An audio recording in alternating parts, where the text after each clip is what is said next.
What is up everyone, and we are back with another guide about PSO2 New Genesis. Today we're going to be talking about our monthly farm guide for PSO2 Day on the 1st to the 3rd of the month for everybody, and the 21st to the 23rd of the month for premium users. This is going to be a new series for me. Every month before the 1st of the month, I'll release a PSO2 Day farm guide that can be applied throughout the current month. So if you want to get first dibs on these guides, please hit that subscribe button and bell icon to get notified when it gets released. This guide is targeted at making Meseta by farming items up and selling them on the market. But if you are a free-to-play player, I also list a few mentionable items. If you can't sell because you don't have premium, check out the link in the description down below to learn how to get premium and AC 100% for free. So far, I helped give away $7,800 to everybody who actively uses Honeygain. The idea behind rare drop rate is that it boosts all drop rates. I don't know if this is true, but if it only applies to rare items, which are 4-star and above items, then the only thing you should aim for is Gigantix for Straga and the Giant armors. And if that's the case, then PSO2 Day is pretty useless because that means no augments will have the drop rate increase, even though getting PSO2 to drop is nearly impossible. If anybody has hard evidence showing that rare drop rate only applies to 4-star items, please let us know in the comments down below. I will be testing this out myself in a future video, but in the base PSO2 the consensus was that rare drop rate applied to all drops, it just gave you more drops.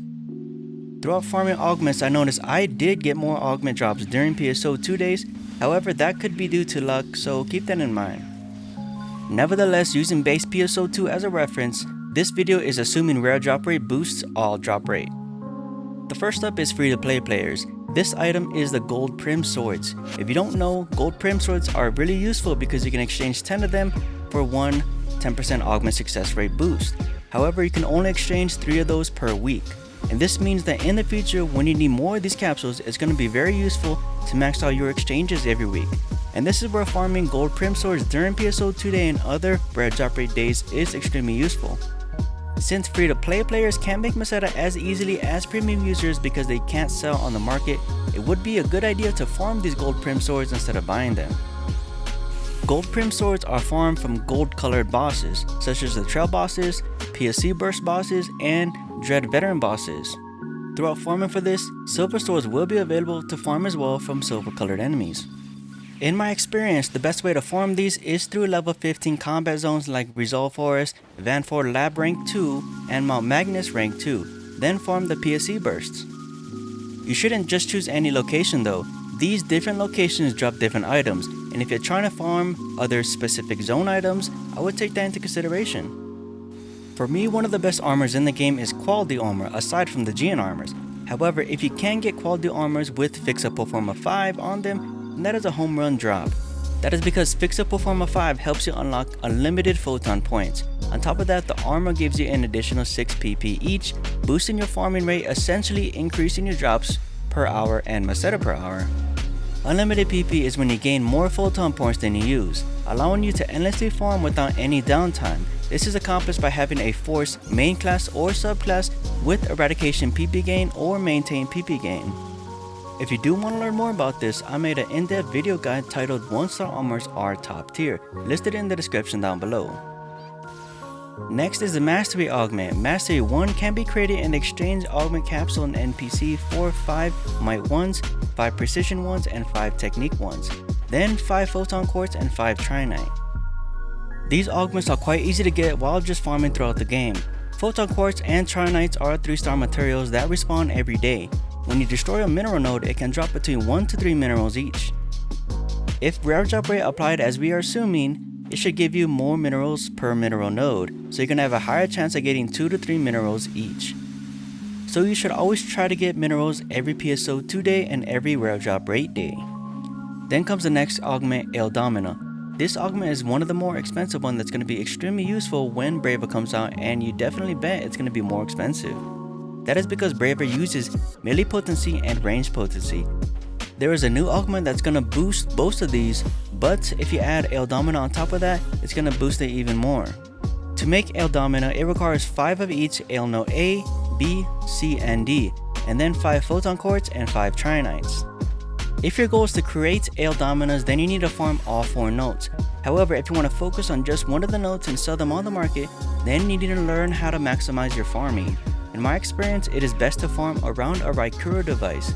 That is because you can transfer between rooms with that device, respawning all enemies and maximizing your kills per hour. When I'm farming Note Cs in South Aileo, I teleport to the Balflow Falls location, run around the ocean area, and then teleport to the other device and farm in a circular rotation. When I reach back to my Raikuro device, I switch rooms to a newly created one and restart the farm. The next augments to hunt are PSO2 and PSO2. These are farmed throughout the UQ, PSO2 for range damage and PSO2 for technique damage. If you are a free-to-play player, this is your best bet at getting these to drop, and I would highly recommend to do the UQ that drops the augments that you want.